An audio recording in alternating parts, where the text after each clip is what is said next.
I square any number? No. Can I square any number? Yes. Yeah, I just square it, right? But what I gotta be careful of is if I use my calculator and stick it into my calculator and it's negative, sometimes my calculator might not necessarily recognize the negative. So make sure you know how to use your own calculator, and you might have to use parentheses around that, remember? Okay, can I take the square root of any number? What kind can I not? So if I get a negative underneath the radical, then it's can't do. Okay, but can I take the square root of any other positive number? Yes, right? Sometimes we could have a decimal answer or we could have a whole number answer. And what do we call it if it's a whole number answer? We call those what kind of squares? Perfect squares, right? So basically we're taking each counting number and squaring it, or doing the opposite of that, taking that answer and taking the square root, and we get back to those counting numbers. So again, we should definitely know from 1 to 15 what those numbers are, remember? Okay, we need to go through those again. No, 13, Yeah, what are the ones that you have? This is the ones that you have plus or minus. Oh, yes, this is when you have plus or minus. So if you look at 9 through 14 on page 483, realistically 9, 10, you should have plus or minus. Anytime from here on out, I should always, whenever I take the square root of something, I should always have two answers. But in 9 and 10, you don't necessarily have to. You have to have the little symbol on like problems like number 12, when it shows a plus and minus in front of the radical. Okay? So on that one right there, you should have plus or minus 11. So, like, if on the test there's like 9 and 10, will you count it wrong? No. No. But I will count it wrong if you don't have it on 11 and 12. So 11, you can have a negative answer, but the only time you can have a negative answer when there's a negative in front of the square root symbol. So is that like the same 14? Same as 14, right? But then on, what was it, 12? 13. 13, we would say, can't do, no solution, something, because that negative's underneath of it, right? All right, turn the page. Next section's about our real numbers. Honestly, don't take too much into this.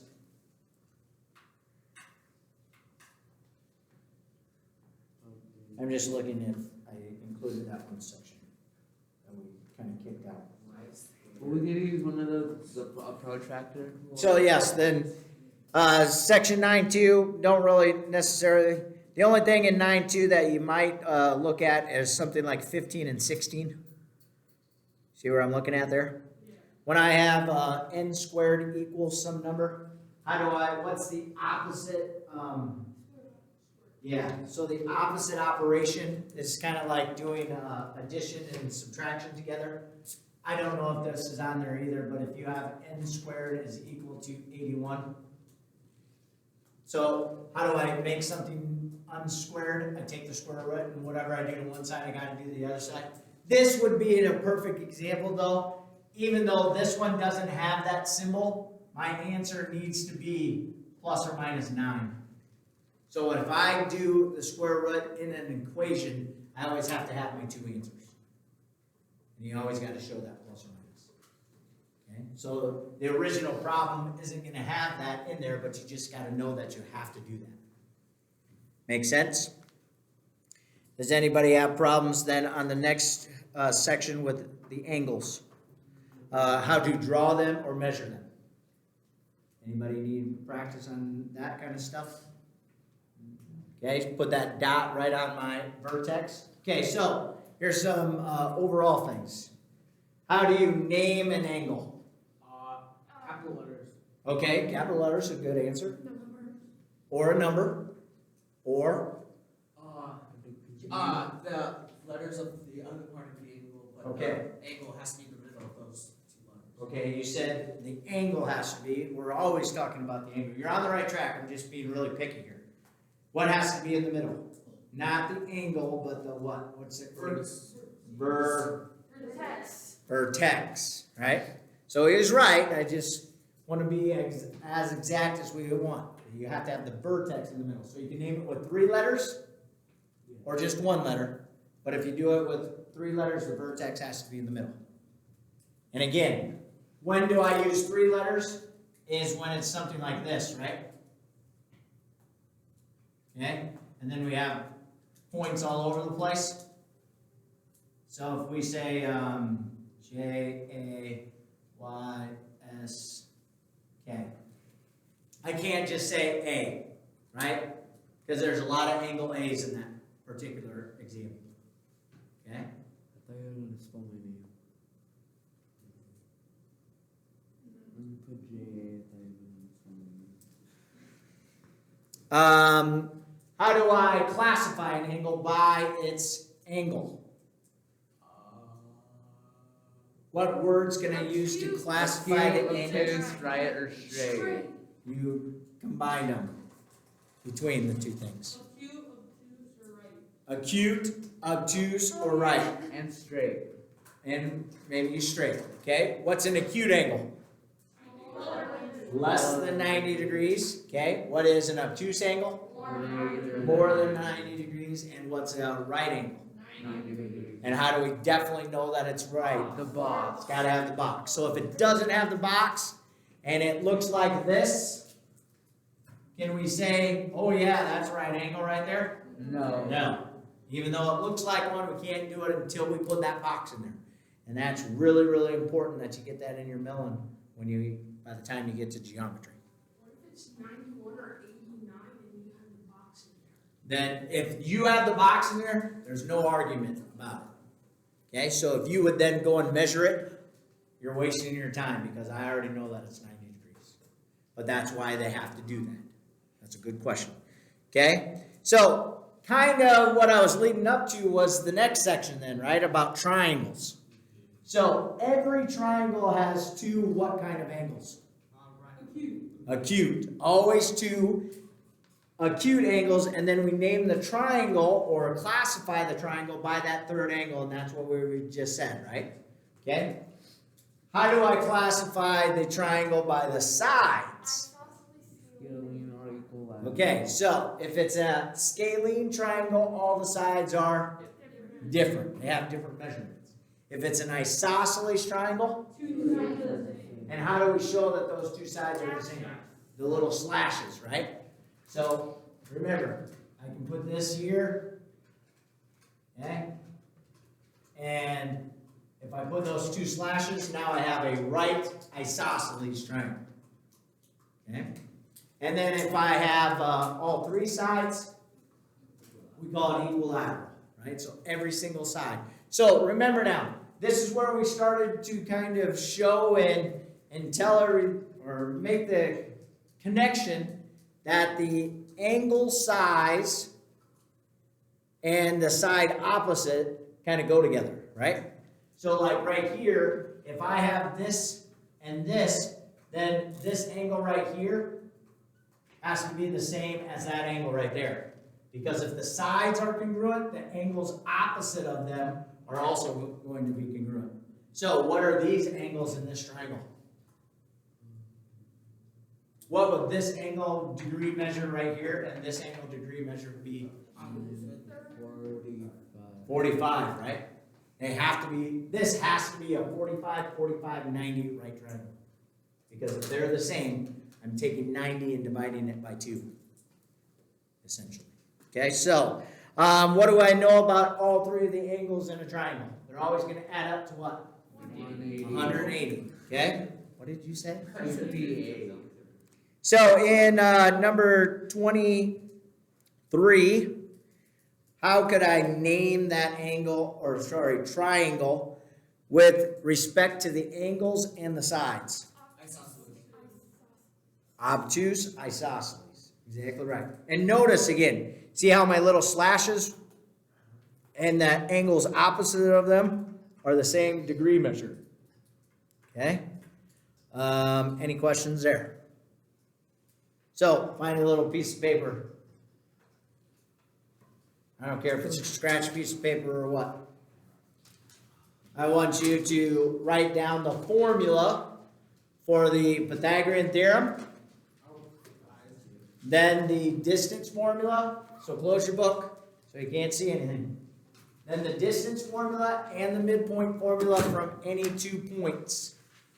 So Pythagorean theorem, distance formula, midpoint formula. This is really important because on that one quiz, we tried to do the distance formula and the midpoint formula. Some of you had some trouble with this.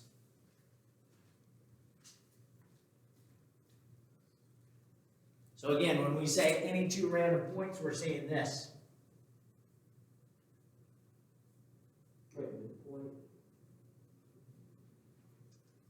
Ladies and gentlemen, this is the other thing right here. When I put subscripts in, they better be below my variables so they don't look like exponents. So these will be used, these 2 points will be used in your distance formula and your midpoint formula.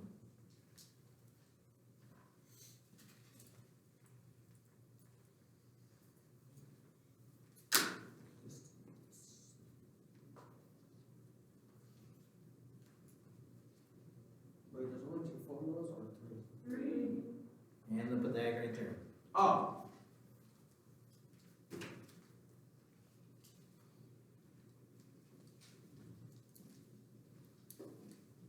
Done. Got 'em? Yeah. Everybody else good? All right, so first off, when can I use the Pythagorean theorem? Right Right triangles. triangle. Only if I have a right triangle, right? So again, we draw our right triangle, right? Let's just do it over here. So we draw a right triangle. We put our box in here, so now Caleb can't argue if it's a right triangle or not, right? And so then we have 3 sides, and the sides usually go with the angles. So let's put A, B, and C here. And as Mr. Colbeck said earlier, remember, every time that I write down an angle, it's always got to be a capital letter. If I write down the sides, I can use a what? Either a lowercase letter, or I can use those vertices, okay? So, this is, if I put C as my right angle, the side opposite of it, remember when we say opposite, we're thinking diagonal, is little c, but it's always the hypotenuse. So that's important when we're talking about right triangles. The hypotenuse always has to be the longest side. And then we'd have little a over here because it's diagonal from capital A, and we'd have lowercase b over here. And so what's my Pythagorean theorem? A squared plus B squared equals C squared. Exactly right. See. So we're going to be able to use that formula in order to find one of the missing sides. And they have to be lowercase, exactly right. So when you write this, don't write a capital A here, because that signifies that you're putting an angle in there, and you don't want to put an angle in there. Make sense? I know it seems like it's being picky, but that's a true story there. Okay there? Now, do you need to look at one like 25 through 27 for Pythagorean theorem? So again, 25 is probably a little simpler because they give you A and they give you B. When they give you just one of those and C, then you just got to remember, if I have C, then I have to subtract that from both sides. But don't forget to square them first. So we're working through the problem like PEMDAS, the order of operations. What would you do again if they would give you all the numbers? Oh, that's just asking you if those numbers can make a right triangle. Then you're just saying, is it true or false? So you would put all of your numbers in, you would square them and add these together. If they're equal to that number over here, then it is a right triangle. If those aren't equal to each other, then you don't have a right triangle. You have an acute triangle or an obtuse triangle. And that's what we would get into in geometry. Okay? So are we good with those? Anybody need to see one of those? All right, so distance formula now is talking about finding the distance between random points on my coordinate plane, right? But on my coordinate plane, we're talking about using the distance formula only when my points are diagonal from each other. Okay, so what you have for the distance formula? D equals S minus F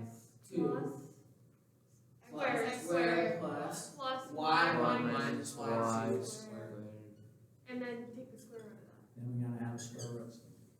Now, realistically, does it matter which x's I do first No. or y's? No. Not in this case, because why? Because I'm squaring. Exactly right. So again, if you can't remember when I have to do that and when I don't have to do that, then always do it the same way, which means you keep them in the same order. Meaning, if I have x of 1 here, then I have to do y of 1 here. Okay? But realistically, the only time I honestly have to do that is when I'm doing slope. Right? Okay? Everybody good there? Do we need to do one of those? Number 28 through 30.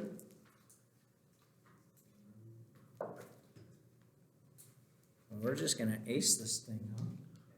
Yeah. Okay, so again, we're taking that, something like this, and sticking it into that, right? Obviously, there's gonna be numbers here, and they're just gonna correspond to the letters. So, how about my midpoint formula?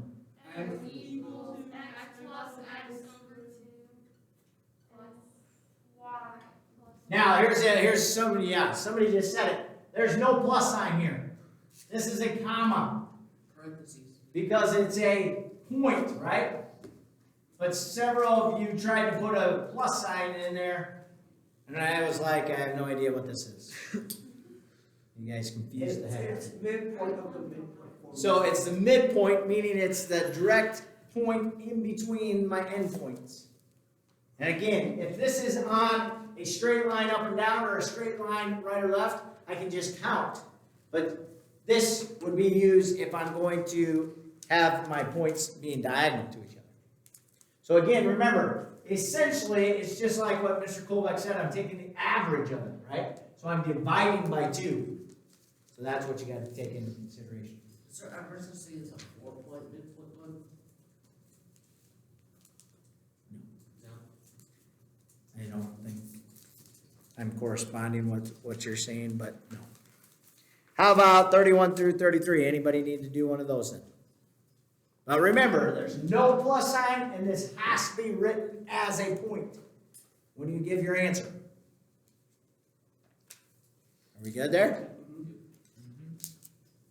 Like I said, we better take this quiz tomorrow, guys. Everybody's going to get an A+. Last 2 parts then.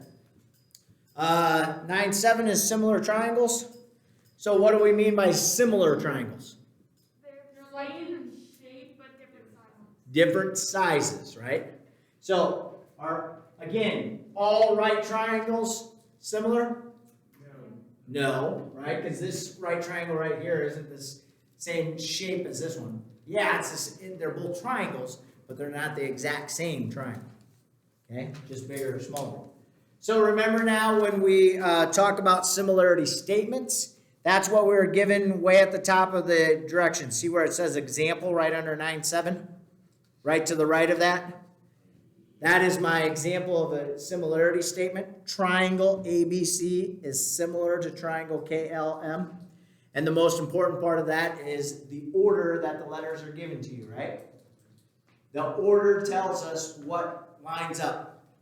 So when I say lines up, I'm saying what goes together. So even though they're the exact same shape of the triangle, they're different sizes, but what's the exact same in both triangles?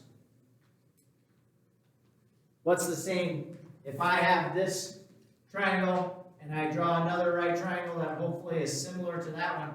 What is true or the same about those 2 triangles? They both have the same angles, right? The angles are congruent to each other.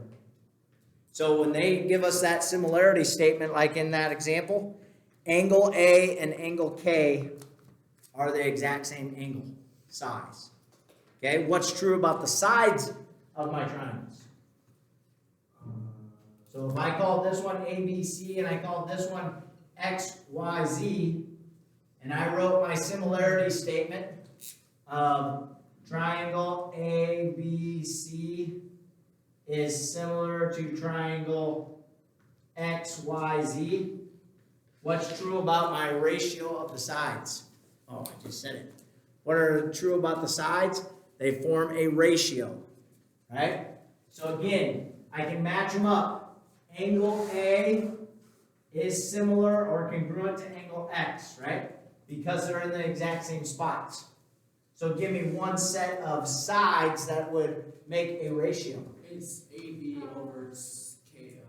AB over, X, Y. oh, KM's in the book, I think. You're right.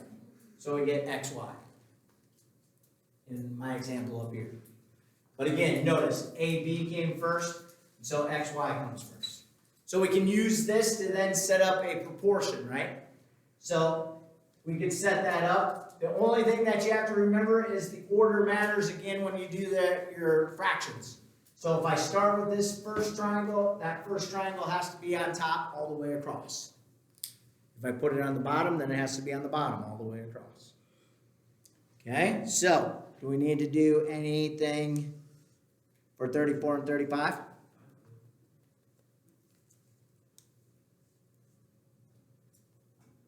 So the last thing then is our sine, cosine, and tangent. So again, the most important part of sine, cosine, and tangent is our word. Right, so Catoa, capital letters again tell us our three ratios, sine, cosine, and tangent. The lowercase letters tell you what sides to use, right? Again, the most important thing to remember is if it is hypotenuse, it has to be hypotenuse. Even though sometimes it could possibly be adjacent, if it's hypotenuse, it can't be adjacent. Okay? Don't forget to follow the directions and read the directions to what you should answer. But again, on that first part, we want to write them as fractions and decimals. When I get my decimal answer, I do not use the sine, cosine, and tangent buttons on my calculator. I just punch that fraction into my calculator. So if it's 15 over 17, I punch in 15 divided by 17. When do I get to use my calculator? So you can see that When they give you the degrees. Exactly right. Okay? Then I can just punch it in my calculator. So, again, tomorrow, you need to make sure you bring your calculator. Otherwise, you are going to miss some because you're not going to steal people's that are close to you. Okay. or Mr. K's. Or Mr. K's. Okay. Especially when it's in your locker, just waiting to be used. I was tired today.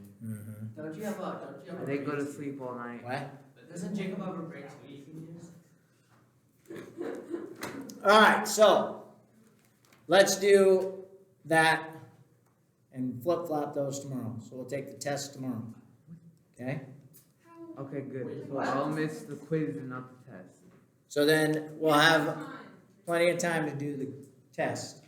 And then we'll talk about the quiz and what we're going to do on Thursday. Okay? How many points is this? I don't know.